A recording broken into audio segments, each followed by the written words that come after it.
weren't meant to bear. Yeah. Like life's kind of piled on a little too much. Oh, absolutely.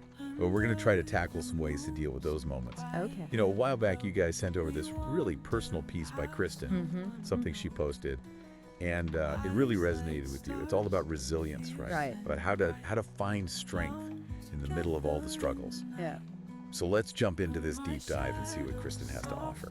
Yeah, and what I think is so fascinating is how she immediately connects with that feeling. You know, that feeling of just being overwhelmed. Right. She uses really powerful imagery like weight's too heavy to bear, which I think is really appropriate because it really does tap into that feeling of being burdened. It does. But then it also kind of subtly hints at the potential for growth.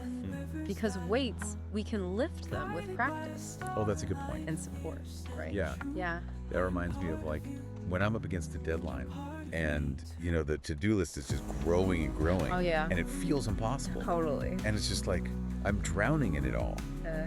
But then I try to remind myself that even small steps forward, they make a difference. They do. And Kristen, she touches on that. She talks about dreamers. Right. So even when we're struggling, we can still hold on to those aspirations, Yeah, which psychologically is so crucial. I can see that. Having goals, having something to strive for, can be incredibly protective. It gives us that sense of purpose, Oh, yeah. and that fuels resilience. So it's almost like that dream or that goal becomes a source of strength, Yeah. like a motivation to keep pushing forward. Exactly, yeah. And this connects beautifully to when Kristen mentions her own battle with pain. Yeah. And without, going into specifics, Sure. she shares her own struggle, which I find so brave and also really insightful because it underscores the fact that everybody faces challenges. Some are visible, some are unseen. It's a good reminder that we don't know what people are going through. Yeah. So, yeah, you're right. Be kind. Be kind, exactly. And then what I thought was so striking is how she shifted to this concept of legacy. Oh, yeah, she talks about that. Yeah. She talks about wanting to leave something behind for her children, something that they can hold on to. And this idea of legacy really resonated with me. It made me think about, what impact we want to have on the world, Yeah. regardless of the obstacles. It does make you kind of wonder, like, what mark do I want to leave behind? Yeah. What do I want people to remember me for? Yeah. What do you think? What's the deeper meaning behind this idea of legacy? Well, it really taps into, I think, a deep-seated human need. Oh, okay. It's called generativity. Generativity. Okay. Yeah. It's the desire to contribute to something larger than ourselves. That makes sense.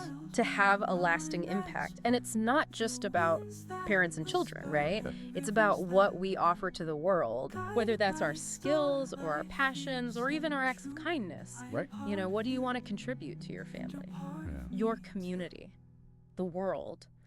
Because even small actions, they become part of your legacy. Yeah, I love how Kristen gets specific about that. Oh, yeah. She talks about stepping into November with unbreakable resolve. Yes. Almost like she's using the start of a new month as like a catalyst for change. Totally.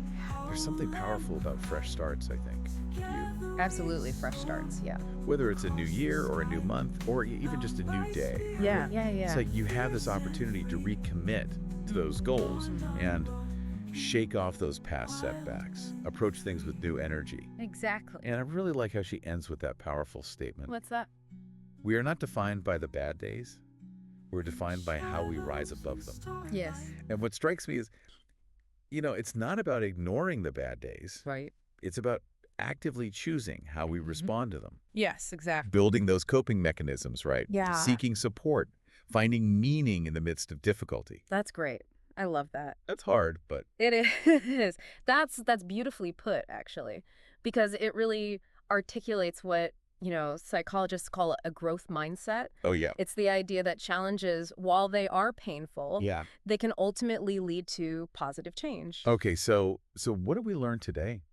Well, I think even when it feels like the weight of the entire world is on our shoulders, we have that power to choose how we respond. Yeah. We can hold on to our dreams. We can strive to rise above those challenges. We can. And we can focus on building a legacy that we're proud of.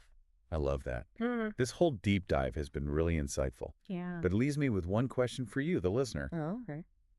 What is one small step you can take today, no matter how small, Yeah. to move toward the legacy that you want to build? Think about that. Yeah, that's a good one. Until next time. See ya.